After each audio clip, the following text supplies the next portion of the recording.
Well, we're back. New season, same mic stands.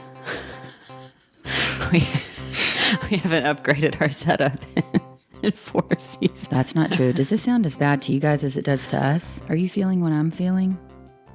Momcult listener, I was just sending an email if you can tell that I'm disconnected from you. I don't care about your feelings. I do. I care a lot about your feelings. Okay. What were we talking about? Oh, yeah. We have upgraded. We were recording at a different location. We now have this thing that I still don't fully understand. I have exactly the same amount of information that I had the minute that I was able. Yeah, that's what I'm talking about. Exactly enough to record. And that is where my information about the Zoom H8 stops. I know exactly enough to edit each podcast in the software. And I'm terrified to do anything else. I bet there's like one button I could push and it would do like half of the work for me. Oh, in my mind, I just don't know what it is. Yeah. In my mind, you press a button and it takes out all the ums at the same time. Oh man, Does that happen? Yeah, well, there is a button to do that, and I tried it once, and what happens is it takes out a little too much. It's like way choppier, and then I have to go back in and like clean up some of the transitions. So I just stopped doing it, and now I just take out all of the ums by myself. This is a little bit groundbreaking that I just learned that you're doing that. Yeah, if you could work on how you talk, that would be really helpful for me. I feel some guilt in my body now, more new guilt. It's a fresh guilt. I was feeling really light on guilt today, other than like what I've eaten in the last several days. But anyway, that's fine. I forget everything about our format. I think we should start with, in case people don't listen beyond this, we should start with the fundraiser that is coming up. No, well, maybe we first should introduce ourselves. Oh. Welcome. Do we ever do that? I don't know. I think we do. Welcome to the Momcult Podcast. Welcome to the Momcult Podcast. I don't always sound like this. I have some kind of allergies. My name is Sarah Parker Massey. If you could hear what we hear, it sounds like, I don't know. It sounds like a pilot talking through airplane intercom. Worse than that. Anyway, and... Oh, and I'm Joy Todd. I decided to do this podcast. And now because I decided to do it, I have to keep doing it. Forever. She'll never quit until I say it's time to quit. We've got to end this now. No, I'm always happy to be doing it. It's the gearing up for it and the planning. Like, it's nice to have the summer off and not just to take that off my calendar altogether. Just like another thing we got to fit in. But when I'm actually here and we're doing it and talking with other moms, it's absolutely worth it. And I'm so happy that we're doing it. It's just the admin, as they say. Yeah. And I learned, I can't remember what it's called, but there's something that ADD people have where like if something's not right in front of you, it like doesn't exist to you. And that is how this is. This podcast? Yeah. Although we've talked about it a lot. So like I've been thinking about it, but in terms of like what I need to remember for it, I'm like, gone, that information, don't have space for it. Figure it out when we're sitting down. Yeah. Anyway, welcome. And this is what that sounds like. First of all, Joy wrote a screenplay. She is making it into a short film. It's called I'm a Winner. And she can tell you more about it. But on September 4th at the Drift Hotel from 1 to 6 p.m., we are going to have the first in a very long time Momcult Gathering. And that will be a chance for you to connect with humans because everybody's invited, not just moms. And there's going to be some fun stuff that we haven't fully decided yet. Hopefully there will be some fun. Listen, here's what I know about myself. If there will be something interesting there for you to do that is worth your time. And we're going to be selling tickets, and it's going to be really awesome. That's dumb. And it's in support of I'm a Winner to help push this campaign, this fundraising campaign over the edge so she can make this short film. Yeah, we're close. Our minimum budget was $8,000 to get it made, and we have about, I think, 5. So we're over halfway. So this fundraiser is just I'm not expecting to get to the goal just from this fundraiser, but just to get closer. We're going to get to the goal with the fundraiser. So you're going to need to come. And I know at least one of our former guests is going to be there. I would say probably 3, because I bet my mom and sister will come too if they're free. Yeah, Or maybe not my hopefully, sister, because yeah. she just had a knee replacement. Hopefully, if you God come, bless. you'll get to meet, if you don't know any of the guests that you've listened to and want to meet any of them, this would be a great opportunity for that. Yes, And we and didn't get to have a Momcult dinner this year. Right. So this is kind of our makeup hang. This is that. This is that. And it's a congrats, we survived the summer. Summer's over for the kids, but it doesn't mean it has to be over for us. Right, but we don't owe you a makeup hang. We're just doing that. I just want to make that clear. We're doing this for you. We don't owe you anything extra. I did a workshop this weekend that I'll tell you guys about later, but maybe I'm just stepping into my power. Beautiful. Which just means maybe, well, one of many things I'm feeling, I'm maybe just a little more rude. What else do we do on this? We ask you how your week was. Yeah, check in. Yeah. Okay. I've had a big week. All right. How was your week? Okay. Parker started school last week on Monday. Has been enjoying it. I'm like really obsessed with his social interactions, of course, but I'm trying to take a step back from that. And I'll talk about this more, but over the course of the summer, if I wasn't already in Momcult, I don't know if you guys know Dr. Becky. It's Dr. Becky. I think it's Dr. Becky Goodenside on Instagram. I'm sure a lot of you do know her. New York Times has called her the Millennial Parenting Whisperer, and that feels apt. I would join her cult. If she had a cult, I would be in her cult. I think I might be in her cult. And Yeah, I think she does have a cult. Yeah. I mean, there's an app now. It's pretty really? wild. Yeah.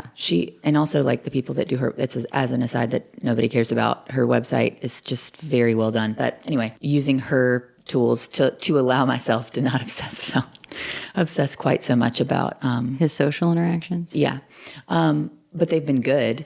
I just want to like micromanage, like maybe you don't want to hang out with that kid or this dude. I'm like, oh, this is going to be bad as he grows up probably, or I'll have to just dial it back. Anyway. And then I'll talk about this more. I think I'd like to do my pop culture corner on, which we didn't discuss, and I don't know if I'm even allowed to do, but on what the workshop is that I did this weekend. Mm-hmm. And that was really cool. And I have a cold, and I went to the fair, and that's it. That's exciting. Mm-hmm. It's a big week. Eric is working a lot more, so he's in there, but we had couples therapy last week, and that was good. Nice. He's in there. I just didn't want to forget him. But he's still married. Still married. So, yeah, he's been working a lot. So we see him. But he is working a lot, which is great. What about you? Oh, my goodness. What did I do this week? Penny is still on the wait list, so I don't know. Like, there's always a chance that Wait list for what? pre-K. Yeah. But I knew it was a long shot because she's not 4 until December. And so if you're a September, August, you're like further up. You get priority, obviously. But I applied anyway, just because why not? And so she did not get in. There's always a chance kids like drop out or change schools or something in the first month or two. Right. So she's like a number 9 at one of the schools. So there's a chance that she could get in, but I have already... I was preparing for both outcomes of Mother's Day out for another year or like pre-K full time, and had told myself, if she doesn't get in, that's okay because I kind of get to stop time for one more year. And I've just been trying to be really mindful of like, okay, if you have this extra year with her where Monday, Wednesday, Friday, it's just you and her, like really trying to get her out of the house, like go do something each of those mornings, at least one outing. I'm just more engaged with her and a better mom if I'm not at home in our living room. I feel like when the school year starts, it's such a gut punch. Like at the same time, we're all so ready for, to get back into some sort of routine and structure and not as much pressure to like plan stuff and keep the kids busy and happy.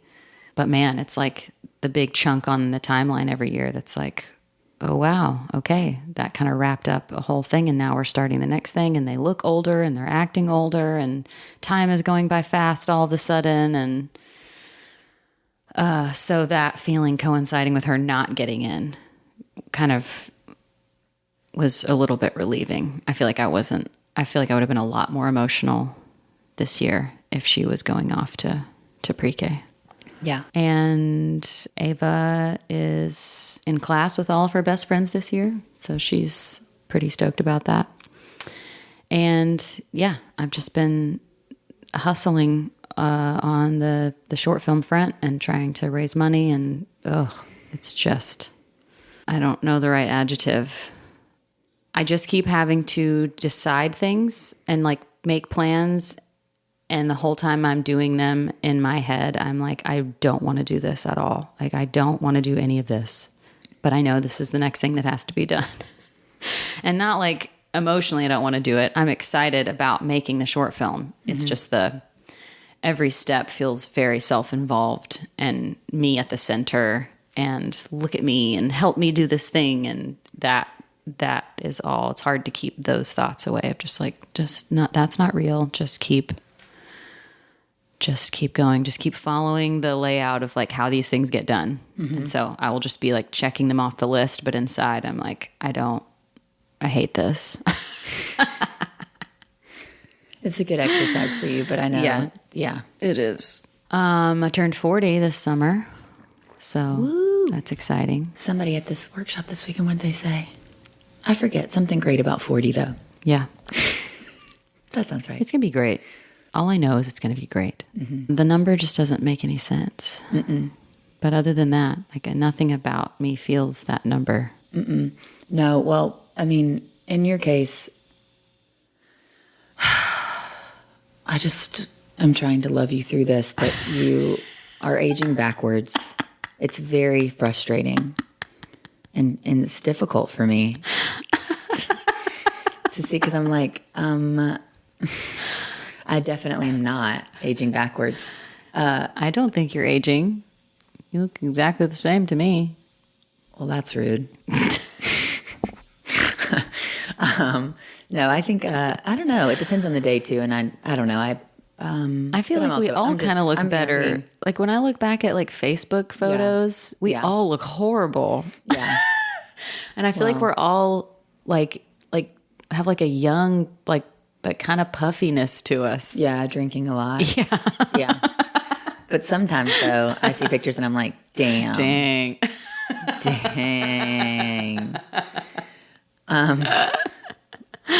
But I also still see things now and I think like, wow, I always think there's this picture of me from like 4 days after I gave birth where I'm standing in those like pregnancy underwear and I gained, I think fully 100 pounds. I mean, I'd say 40 pounds of it was water weight, which is, I mean, I know that sounds crazy, but if you saw me, that's true. And so I think any distortion, I mean, it'll probably take like 7 years for me to get my nose to get back to like fully normal, which is always, I gain weight in my nose first, then in like the puffy parts around my elbows and my triceps. You can see it there first. And then my cheek, like my lower cheeks, which some might call your jowls. Your jowls. Yeah. Anyway. What was I even saying? I was going through my You were talking about a picture of you in your postpartum panties. Oh, yeah. I always think I should, I mean, it's startling, but I should, in like a nursing bra and how post me then and now, or maybe make that my background. So I go, you just need to stop talking about it. Right. Like, look how far you've come. It's like really crazy. That's what I need to do. All right. Summer recap. Okay. What you got? Travel, Florida, Michigan, camps. Parker was in camp a lot of the time. At one camp, I don't want to disclose too much about his life, but he had an experience at one camp where he goes to a really, he goes to a non-traditional school where they're, nature school, where they're focused on, normal things that schools are focused on, but also they give a lot of extra emotional support. Not that other schools don't. Your school's great too. It's not what I mean. It's better. It's better than every else's school. I don't mean that. But it's a certain, there's like a softness about the kids that go to that school. Yet but they're also all ripped. Yeah, he is. He is ripped. He's coming out of this summer. So ripped. And I posted one picture of him and I was like, why does he look 16 and kind of hot? That was weird. He has like an I was 8-pack. proud and then confused. Yeah. Somebody picked it, like with throwing him, some other dad was throwing him in a pool the other day and he was like, he's strong. I mean, okay, you get it. I'm proud and I'm bragging is what I'm doing. He is strong. The point is he was at a camp and they were combined with older kids for one day and his like best friend who's normally there at this camp with him wasn't there. And I still don't know what happened, but there was like an instance where his boundaries were violated, I'll say, and it like really threw me for a loop. That's how I ended up on the Dr. Becky train. And I've been in love with her ever since. And we live together. No, but Eric would say that it does seem like we live together because I do reference her a lot. Yeah. And that was a big deal. That there was a trigger for me in that instance where through what he experienced, I learned a lot. Dr. Becky helped. The next week, another experience while we were on vacation, there was another trigger that was a breakthrough for Eric and I, and it was like stuff from my own trauma in my childhood. And I know I'm being very general. I don't know if this is stuff that maybe you need to cut out because like people are like, what? This is so general. No, I think it's fine. I mean, you don't need to affirm it. I'm just saying, like literally you can't. But this is just my life, okay? And let me and Dr. Becky live our life together. I'm in a throuple with Together forever. What's that from? Little Mermaid. Yes. Yeah. Thank you. Thanks. I don't know. I had like a trauma. You know those Jacob's Ladder, those things that like fold over. You know, It was like that over 3 weeks where I was like pushed forward. And now looking back on it, actually, I haven't looked back on it in quite this way since then. But I'm going, oh, those things, several things happened back to back to back that like pushed me into figuring out Solutions. even more. Yeah. And also, I'm not sorry, but excuse that I'm like over talking about Dr. Becky, but I just really found a lot of support and like easy resources that I could. And she also talks a lot about helping parents through their own reparenting of themselves and like anxiety stuff. Hugely helpful in that time period, because what I was finding was it's not a secret, obviously, on this podcast and in my life that anxiety is a real thing for me.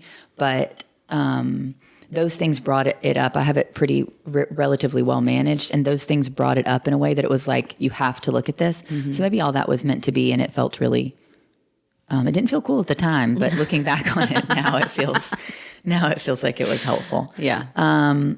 Let's see.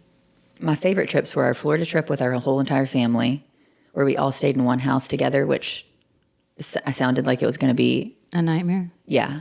But it was actually great. And it was actually less stressful because normally we stay in separate condos and we're like, normally we stay in separate condos. And then we were just on this house on the beach. And it was so much easier to not have to bring dinner to each other. Yeah. Me and you working together, how much it means, how interesting and cool it is, blah, blah. Oh, yeah. Professionally, feeling confident, and Parker's maturing. Is this a check-in? Oh, yeah, we're still considering another baby. Have expanded the possibility to like maybe be 39 when that happens, which sounds... I'm just so tired. It's trending. It is. I'm so tired already, but maybe we'll see how that goes. Yeah. And I'm a winner in Momcult Hang, we already talked about. And I can circle back to my pop culture corner about Hey, Sarah. Hey, Joy. Do you have trouble meal planning? Is that a struggle for you? What?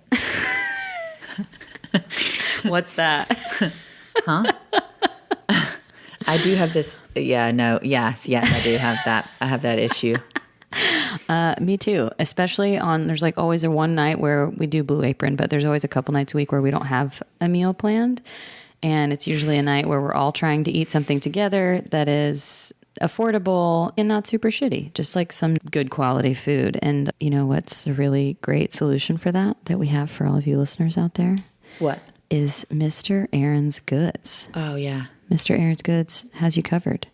And we have an update about Mr. Aaron's, which is that instead of just walking in and picking up your food or getting it delivered, you can actually go in and dine there now.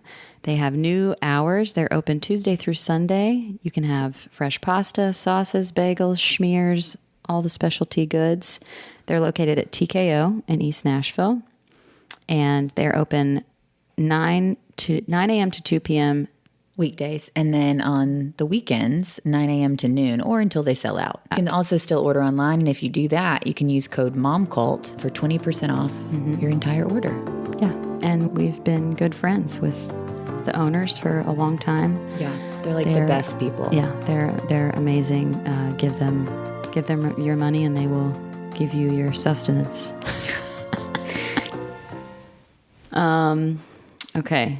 Let's see. I'm almost done with potty training. That felt like there was a point this summer that she kind of did a reverting back to just pissing and shitting in her underwear under the table or behind a couch or in a closet, and then just not saying anything to anybody.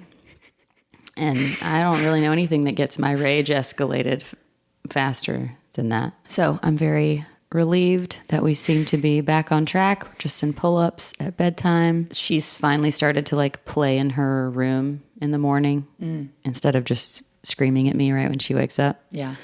But now she comes right up to the monitor. She'll be like, Mom, open the door, Mom. And yesterday morning, I look at the screen and she's got a little electric train that the wheel has rolled in her hair. And so it's just a heavy plastic train just stuck on her forehead in the camera looking at me. And I was like, oh my gosh. Did you have to cut her hair?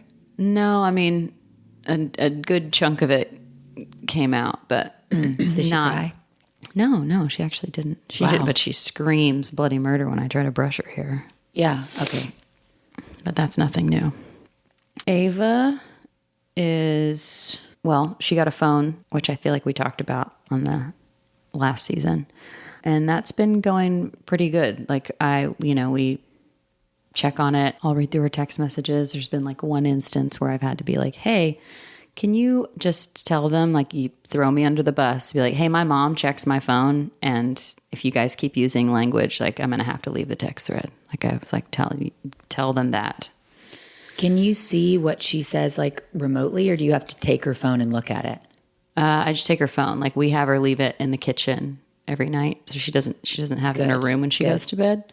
And so when it's just sitting out random nights, I'll just look through it. But she doesn't even have a ton of people on, she has text threads with. Do you go look at recently deleted messages, and do you do deep dives? I don't know if she even knows how to do that. Well, okay, this is my stuff. What? I'm my heart's racing. Oh, no, she's stayed pretty, when we were here's the rules at the beginning of her getting one. I don't feel like she's on it too much. I mean, she listens to music if she has it with her.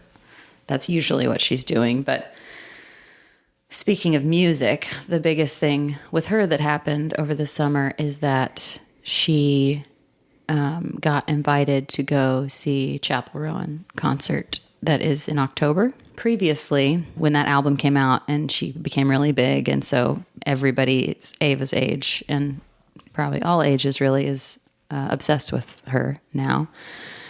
And I had listened to some of the songs on the album and had already said hey, there's a handful of explicit songs on this album that you can't listen to. So here's the songs that you can listen to. And then she got invited to this concert, and her best friend's mom was like, hey, we wanted to invite Ava to this show with us for my kid's birthday, but she said that she's not allowed to listen to her. And I was like, well, she can listen to a couple songs, just not all of them. But a concert's a whole different, that's a different beast. I would say, especially for how much music plays a role in both of our lives, but especially Jeremy's life, and the significance and core memories of getting to go see concerts. And So we absolutely want her to be able to have that experience. Then I was faced with like, okay, well, she's going to hear all of these songs at the concert, and trying to navigate how to expose her, but also be monitoring that exposure and wanting that happening with me. I don't even know if I'm explaining any of this well. You are. I was having a really hard time and feeling a lot of anxiety about just a lot of her songs there's some language, but we're kind of past language now. It's really a non-issue if it comes to a movie or a song, if there's going to be bitch or shit or even fuck. Like, you know not to say these things. Like, we don't use this language, but it's fine to listen to these songs. But a lot of chapel songs, there's just a lot more sexual lyrics. And so that's what I was most anxious about. And I tried the approach of, like, I know you've heard some of these songs. I know you're going to, be hearing some of these songs at the concert. Do you have any questions about what she's talking about in these songs? And I kind of, Pink Pony Club was the one that I like kind of poked a little bit more. Like, do you know what this song's about? She's like, no. It's like, okay, well, if you have any questions at some point about what it's about, let me know. How did she respond? And then she's like, should I have questions about what it's about? And then it felt like just how we were when we were growing up. We know every word to this Britney Spears song or this Usher song, whatever. Mm-hmm. But we don't know. We're not thinking about what the song as a whole is about. We just like that we know all the words and can sing along with our friends.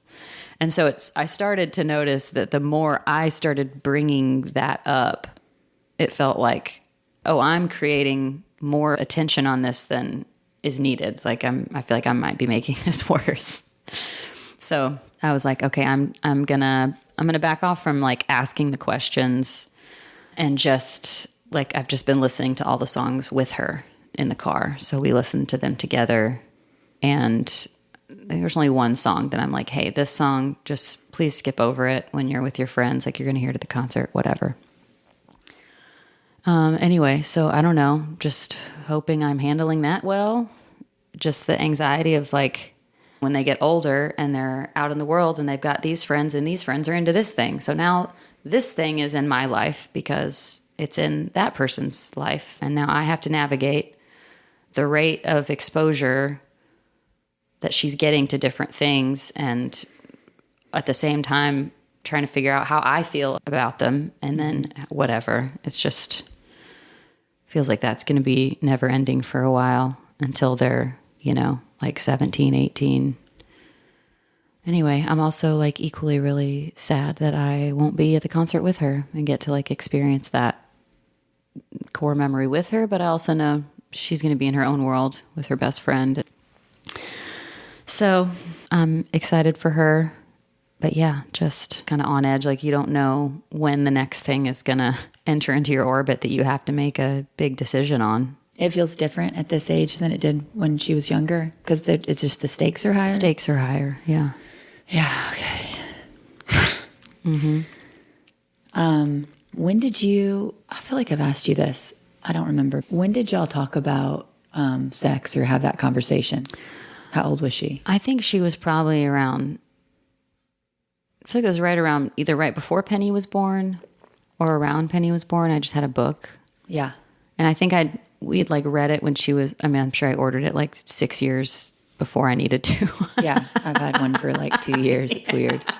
When you register for baby stuff, just go ahead and put the book People on are there. like, what? And then that's another thing I've told her. I was like, the reason that I'm hesitant about you listening to a lot of these songs is because they're, a lot of them have to do with sex. Mm-hmm.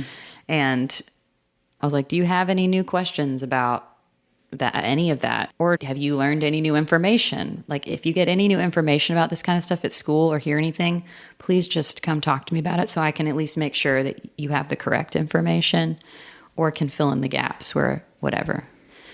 And she was like, I still just like, I don't know that book.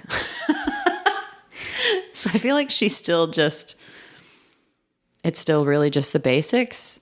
And that if stuff is mentioned or talked about around her at school, I think a lot of it probably goes over her head. I don't think she's lying to me. Like, she really does seem to still maintain an innocence about her in a lot of ways, which makes me happy. And so that's with the chapel concert. I felt like I was inserting things that maybe she didn't even need to know. So I was trying to figure out, like, okay, maybe I should just like back off from this, making it.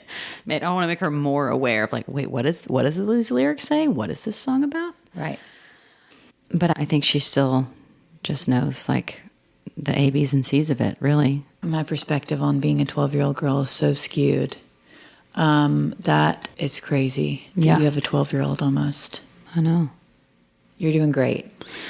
Thank you. That she's not, that she's feeling heard about, like, music she's in. You know, you're not just saying, like, Amazon, I think, had just become a thing, or maybe we were just learning about it at the time. I'm sure I was 12 or 13, or I don't know how old I was, about that age. And I would order CDs while my mom was still working. I would order. I remember starting the feeling of that, ordering CDs, and I ordered a Kid Rock CD, and I would play stuff on the way home with my mom. And there's like a 30-minute drive from her office every day, and she just threw it out the window and didn't want to hear about it. And so you're doing great. I mean, she's like, can you imagine as a kid, she's basically a teenager and like the biggest artist happening right now. And she has a chance to go with her best friend. I mean, like, I feel like it would take a lot for us to, like, stop her from being allowed to do that. Sure. Right. Because she's not going to remember. All she's going to remember is the feeling. She's going to cry probably so many times. Like, she's never been in an arena or like a space with that many people freaking out about, like, as an adult, that's an overwhelming, exciting feeling. And so I'm really excited for her to get to feel that. Oh, you said about language. I learned, or somebody who has like a 20-year-old kid, because Parker was noticing and saying for the first time ever. I expected it way younger for him to say cuss words or hear us say cuss words. We both have continued to say, occasionally, we could watch our language, obviously, but I'll be like, oh shit, if something's going on or whatever. And apparently Eric was saying the F word in front of him when they would play disc golf. Yeah. Because it came up, and I don't remember why. It was a funny story, but he said, oh yeah, I know that. Daddy says it when we play disc golf. Just threw him right under the bus. Yeah. And then one day he came out with shit. Oh, shit. He said it just like me. And Eric goes, oh. And I was like, oh, okay. But anyway, this mom who has like a 20-year-old said she told her son that when he's 13, he can say things like shit and damn or whatever. And then he can say the F word when he's 18, which I thought was funny and also like works. Yeah. It's a fun little freedom. Like, Ava asked, like, if we're like playing the songs in the car. Side note, I know all the songs too. And so we will sing them together, but she'll ask in the car, she'll be like, is it okay if I sing the cuss words? Like, yeah, it's cool. So we'll have those moments in the car. Parker says, I don't know, I started really young saying, we don't say hate. And and also other stuff, like we just don't say things that he's just going to blurt out and call someone an idiot or whatever. We just don't say that. But for the last week, he's been saying, he'll say, well, can I say hate? And then I'll say, I hate whatever it is. Yeah. Which is funny. I will do it like a one, what do you call the thing that we do? Pop culture pointer.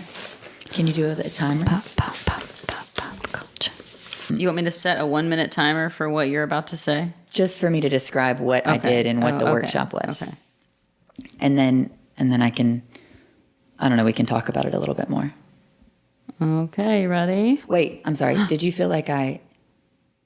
you feel heard and seen about your experience with Ava and Chapel? Yeah. Yeah. Okay. Ready?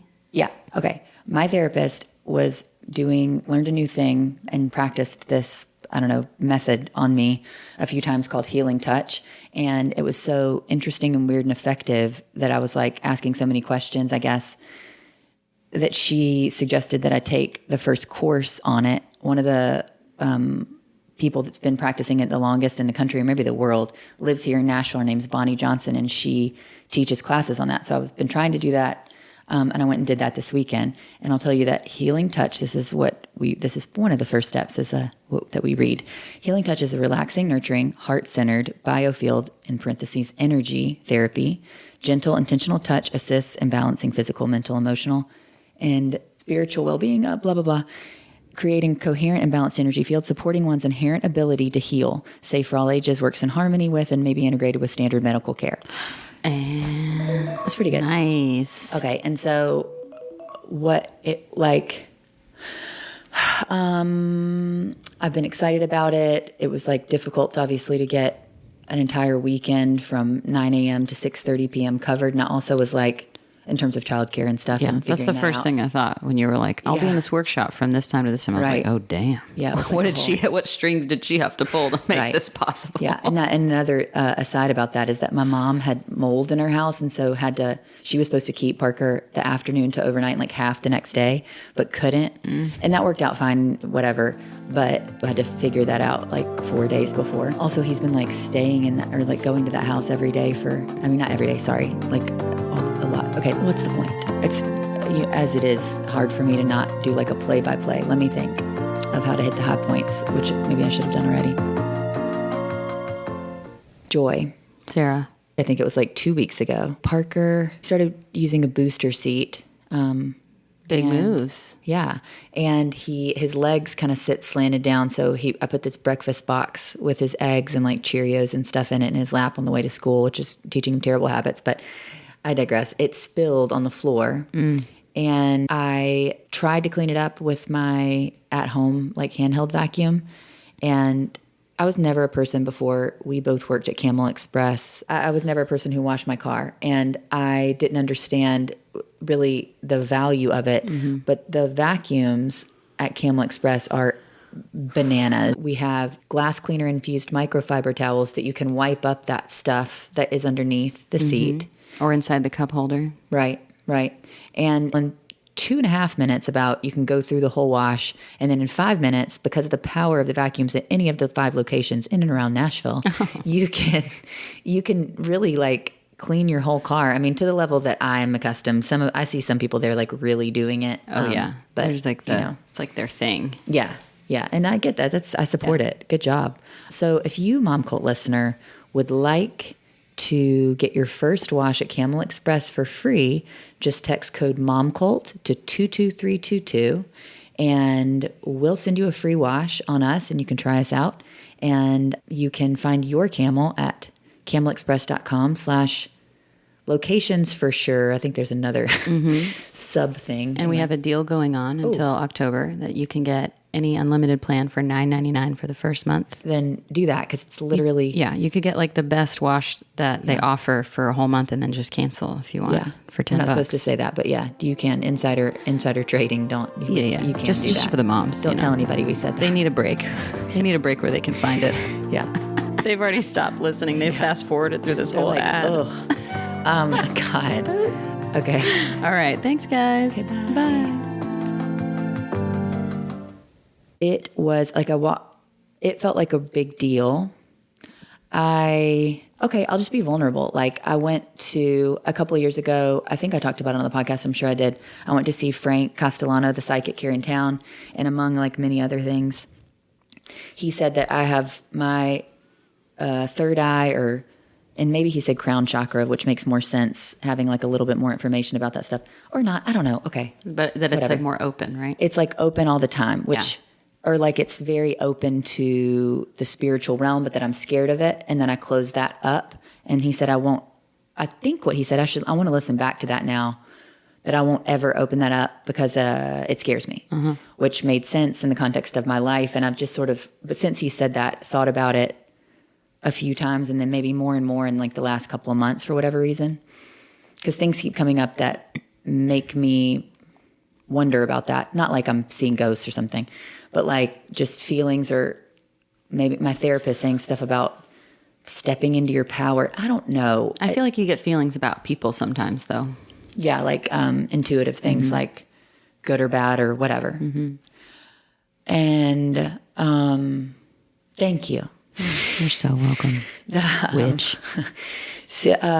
So, and anyway, when I went in, it felt really good. I was really excited. All the people there, it was literally all like doctors, nurses, or therapists, and me.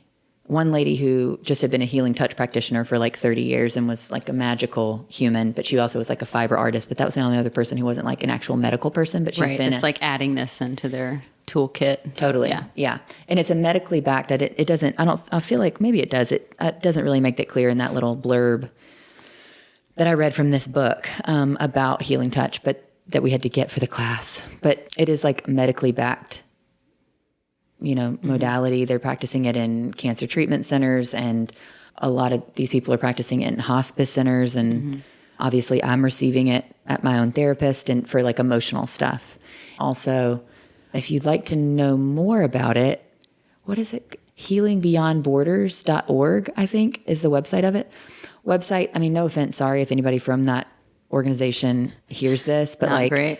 No, and it makes it seem like it's like, is this Scientology? Is this real? Like it looks weird. It looks like weird. Yeah. So that needs a rebrand. And Bonnie, who is, you can tell she's very special. Her website's not great either. But the whole experience was very well run, very professional, very like serious and methodical. And I was very impressed with, I'm not around. Okay. In terms of being a mom, maybe I don't give you like the play by play. I'll say this. Okay. It's like energy healing. And so we went right into it, learning techniques and like switching back and forth and practicing it on someone and then practicing it. Then like you switch in partners, like you receive and then you're the practitioner, back and forth, different like techniques for, let's say it's headaches, specific kind of headaches. I mean, this, all this stuff goes way into like very specific things that you might run into and might need to work on. All I can say is it's like very effective. It's pretty crazy. Anybody can do it. You don't have to be a witch like me to, I'm not a witch. Eric's like, oh yeah. I mean, he's like, yeah, this like pretending he's me. Like, yeah, I mean, you can bring a goat if you want. Like we don't drink blood every time, and like somebody there did ask me, this woman who, I'm not supposed to talk, I don't think about anybody's life, but somebody who was in like a very normal medical field had been practicing this kind of healing work in her medical practice for like 30 years or whatever. It looked so normal. But after she like practiced on me and then read whatever thing people would know things intuitively. I don't know how this is going to come across. So you can cut out whatever you need to. I'm sorry that this is going to ramble, and I'm also just telling you about it. Every person that worked on me, or like, I was the recipient of the therapy, because you would switch partners, would say something about my throat being closed. Now, I will say it was scratchy, and I also now have like phlegm and stuff in my throat. I also have like nodules in my thyroid that I've had since I'm 16, but I've been working in my own therapy, and something that comes up from my trauma is like kind of feeling choked. I wasn't choked, just to be clear, but like it's something that just in my throat. And is that where you feel, is that one of the first places you like carry anxiety, or like, do you feel that in your throat? Some people's like in their stomach. Oh yeah, it's my shoulders. It'll be all across my heart, my shoulders, like my chest, and that area is where my anxiety usually is. But I will feel like a felt sense of my throat kind of closing up, being hard to breathe in certain situations that it's like really, really intense. And I'm just learning about like what that means for me, separate from all this stuff, or maybe as a part of that stuff, just, but every person said something about that. Because Interesting. You would say like, what part of how you do the thing is, you ask the person that you're going to work on if there's something they'd like to work on. Well, I started with just my neck hurts and my shoulders, I'm tense. Yeah. I've never done anything about pain in terms of healing touch before. And then that person, instead of working on that, was like, basically, your throat chakra's closed. You're not telling your truth. You're not living in your authentic self. And every person said some version of that, but not in like a rude way. It just was very like spot on. And not like I came home really raw. I'm jumping around. I came home really raw truly, I'm just telling you now as like my friend, because I can't imagine that this makes any sense to keep all this in this Momcult podcast. I'm following. But I do have a mom related thing that I'll like end on that'll, maybe you can chop that up or whatever.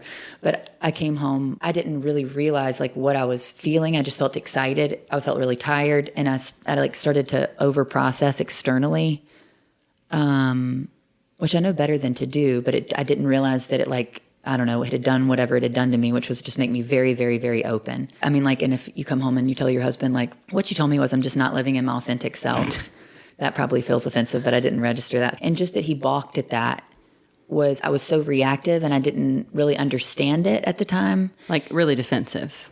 Defensive, yeah. And like, I think, okay, now looking back, because immediately I thought this is weird. And then over the course of the night, I thought about it a little more, but I also felt weird. Woke up the next morning, still felt like icky and kind of confused. And then I've processed now and realized like what we were doing that whole day, because you're getting like 8 or more energy healing sessions through like learning techniques and practicing on someone else.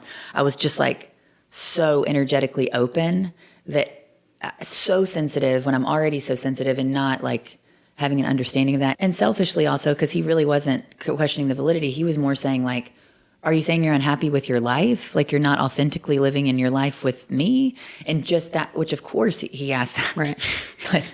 And that's not, I'm still processing all of it, but it wasn't about that at all. More about like just opening myself up in general. And actually this does wrap around to mom stuff, which I'm glad about. It was cool. I'm probably going to do the second course maybe. I like it. And I think it's been like a big step forward for me in some way that I don't really understand fully yet. Mm-hmm. But in terms of being a mom, I feel so much, so deeply, that a lot of the time I block my heart, or whatever it is, if it's all this shit that I did at this, whatever. Right. I block off a part of myself. And I think that comes through in how I'm a mom. And actually right before this, I did this workshop the week before Parker started school. We went to Chattanooga, just he and I. Long story short, we were supposed to go on another trip, went on that trip instead. I had more time with him, like without a phone right in my face than I ever do. And that was like a really big deal, that time with him, and having that experience, and like helped our relationship immensely. And I know that's not always possible for everybody to do like one parent and one-on-one and multiple kids and whatever. And I'm not saying that you should or should, whatever. I just know that the phone thing was a big, big, big deal. And I know we all talk about that, but anyway, that was special. Mm-hmm. And I had this feeling, I went into therapy and talked about it. I've been meditating on Christ. I'm just like this. I don't know now. This is what I am. This is me now. Yeah. I've been, but it's just so much. Free and joyful, being free and joyful. And I felt like that leaving. I was driving home from Chattanooga, which, by the way, I love Chattanooga. I want to move there, I think. Or like just go there all the time. It's so pretty. But like this funnel on the top of my head, like being open and free and joyful. So I had that feeling then. And then after this experience at the workshop, that's how I felt. But in terms of being a mom, I think it's a big deal. I don't think I recognize how much of being a mom is being open and yeah, being open and like tapping into this feminine part of ourselves. Let me just talk about me. I mean, the feminine part of myself that's also strong, and like being a healer. I don't think about that, but I think as moms we all are. And I went to visit my mom, who has, yesterday, right after this, who's always been real open to things like this. She always says she can see auras, and she's always said that my whole life, which I think probably she can. I told her about this. She has like really, really terrible arthritis. And I don't know why. None of this occurred to me like, oh, this would be great for her. But she had to, I told the mold removal thing, she was dealing with a lot and feeling really anxious. Stuff like that is really difficult for her. And I don't really know why, but it is. Like mentally, emotionally, to move her stuff, touch her stuff. It's like she hates it. And so I told her about all the things, and then did this like 10-minute thing for her. And I,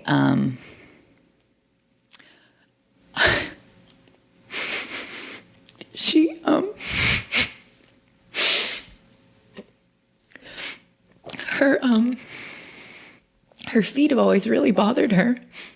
And when I was little, I would like rub her feet and they gross me out. But yesterday I was doing this thing and this like healing thing. It's called Scudder Meridian Clearing. Oh yes, that old chestnut. Which I'll do for you in a second. It feels really good.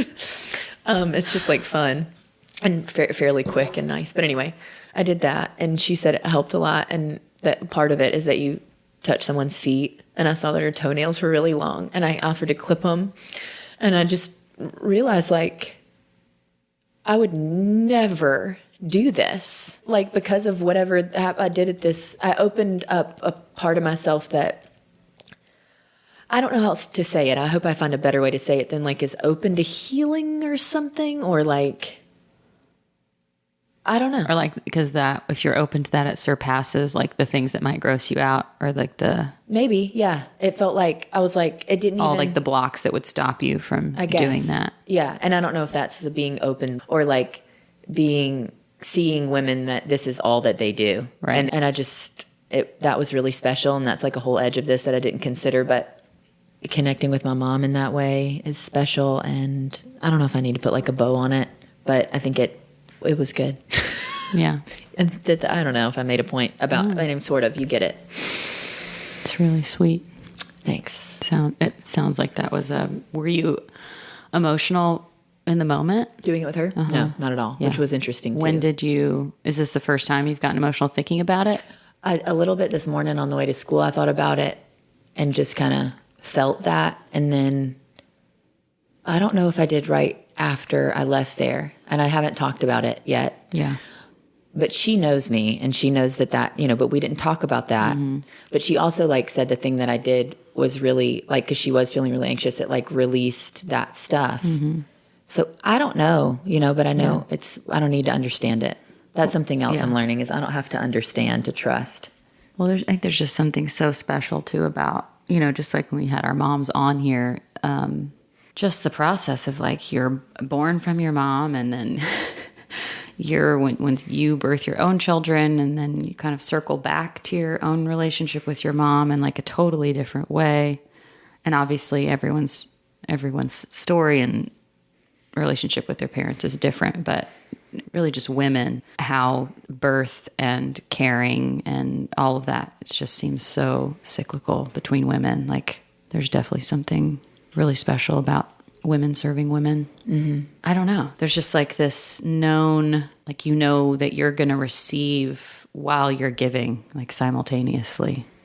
I don't know. I mean, that's obviously just like love too, but. Yeah. But I know what you mean. Like it's going to like help you as much as it helps them because of that thing. Yeah. Mm-hmm. Well, that's exciting. I'm glad you took that class. Thanks. How many levels are there? 6 total. Okay. But you become a practitioner, I think it's 3 or 4. You but can do it yourself. Mm-hmm. And then I think 5 and 6 are becoming an educator maybe if you want to go teach. Yeah. I'm interested in learning how to do that to use on Jeremy. Yeah. Specifically. Like he's such a physical touch is like what grounds him the quickest when he's feeling anxious. Cool.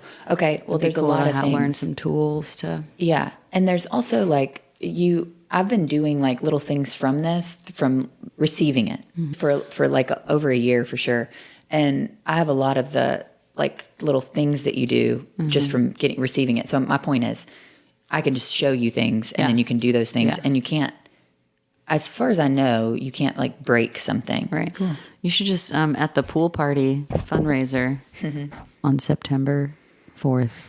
Oh, do from 1 healing. to 6 p.m. You can just we'll make you a little booth under an umbrella. You can do some little energy healing sessions. I don't think I'm allowed, but I wonder if, I will look into that. That would be sick. Well, season 4, here we are. What was I going to say? Oh, we want to have more dads on, not just Father's Day. Oh yeah, moms. Yeah, we want to have some moms, women who decided not to have kids. You can follow us at Momcult Podcast. You can listen podcast. You can listen to us at Momcult Podcast or visit themomcult.com and to listen, or wherever you get your podcasts. We're all over those. Thank you, Michael from We Own This Town, for putting us up everywhere. We don't know how to do that. No, we do not.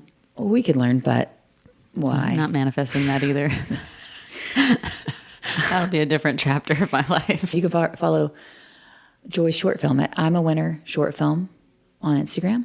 Thank you guys so much for listening and sticking with us. And yeah, we're excited about a new season and what kind of things that's going to bring up. And hopefully we get to just continue to keep reaching more moms and being an outlet. And I know we don't compare to Dr. Becky, but we do. Our website doesn't, but but our website is better than the Healing Touch website. Yeah. So we're somewhere in the middle. It's for sure better than that. All right. Well, hope you guys have a good day. Congrats on making it to the school year. Thoughtful. See you on the other side. Bye. Bye.